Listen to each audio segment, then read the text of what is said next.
All right, so we have Dr. Lisa Flanagan here going through what she documented as the wounds here. And she says that she found 8 separate wounds on Brandy, but believes that 7 of them were gunshot wounds. She talks about one being her right ear, the back of the head, a graze wound on the skin, and various other wounds. She also says that she believes that Brandy was fighting and moving and was still able to move and function after all these shots, and believes that's when she sustained the blunt force trauma to her head. Joseph Scott Morgan, you have, a very expert opinion on all of this. Take us through this, walk us through what she said, and tell us what you think. Okay, I think probably key here, Dr. Flanagan had mentioned, and this is the most, probably the most telling of all, the depressed skull fracture that she has in her frontal bone. If everybody at home will kind of touch your forehead right here and then the back of your head, these 2 areas of your skull are actually the thickest. They have the most density. The table of the skull is very, very thick. The internal table of the skull is very, very thick. And so the fact that this area is actually depressed, this is going to indicate that this is a tremendous amount of force that's applied to this area specifically. If you look there where her bangs are on her forehead, that's what we're talking about. That area is essentially caved in. And keep in mind, Dr. Flanagan actually stated that she could see the brain within the cranial vault, and that gives you an idea of how graphic this is. Now, one of the problems that she's having here, Angelica, not really a problem, but it becomes kind of dicey. You've got multiple gunshot wounds. She says that at minimum there's 7, there might be 8, and sometimes in these cases, particularly where you've got a dynamic event that's going on where people are kind of wrestling and moving around, you'll get exit, you'll get entrance, exit, and re-entry. And so sometimes it's hard to kind of marry these things up. So she's leaving the 8th one out there, saying it might be a re-entry. It might be a single shot, and then it kind of comes through the body and in.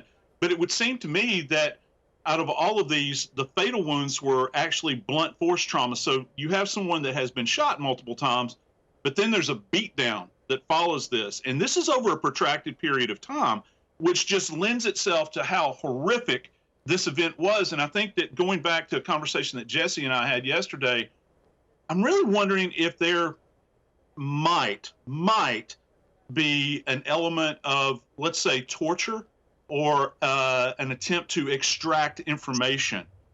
You've got these kids that are kind of sequestered. They're in this bathtub. Now you've got this woman who is trying to fight for her life and the lives of her children. This took some time in order to accomplish this task, to bring her to her death. Were these injuries sustained over a period of time in order to elicit information? Maybe they were done with the children witnessing these events. The possibilities are kind of endless here, and I think that the defense is going to exploit this. Right, and we're going to listen to the ME continue to talk about some of those other injuries, which touch on what you said a little bit, that maybe there was some sort of torture part of this going on. But Ann, before we get to that, I want to ask you a quick question here. From what you heard from Joseph and what you've seen from this medical examiner, legally and for the state here, what does this horrific, gruesome crime and these photos that they're showing the jury, I mean, this has got to be really a big part of this trial here. Well, it is, and sometimes the burden of proof kind of goes down with a really horrific crime, that a jury's going to say, this is so bad, and even though it's kind of a weak case, we want to find someone accountable. And maybe that's what they're banking on. I mean, they're putting forth just gruesome, horrific murders involving, also children. So those are the kinds of cases where they're going to hope that the jurors take that leap of faith based on how bad this is, how horrific this is, how gruesome the crime scene is and the murders were, and go and convict. All right. Thanks to Ann and Joseph. Let's move on and listen to more from the medical examiner. All right, so the ME there talking about the significant injuries on the hands, fractures on multiple of the fingers. Says that one of the tips of her fingers was ripped off, and most of them were broken. She mentioned she had some acrylic nails.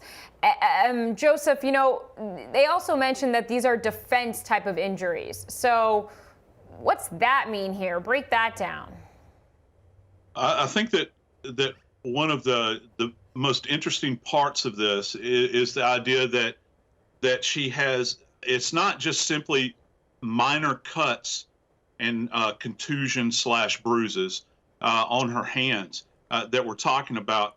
We're talking about the amputation of a finger. This is not something that you get with hand strikes and defensive kinds of posturing like this.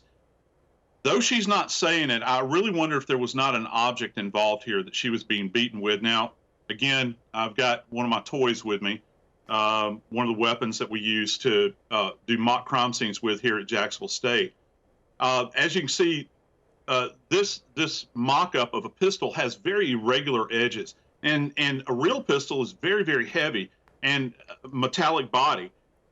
Some of the most graphic and horrible injuries I have ever seen relative to blunt force trauma happen to originate with firearms, where people are literally beaten down with these weapons. And many times you'll find tissue that is all along these odd little edges along here that, you know, people have been striking with this weapon and this sort of thing, or they can hold it like a hammer almost and beat somebody with. I'm really wondering if that potentially is what has happened here. This could probably go back to this depressed area on the forehead as well. So there's a lot to kind of plow through here.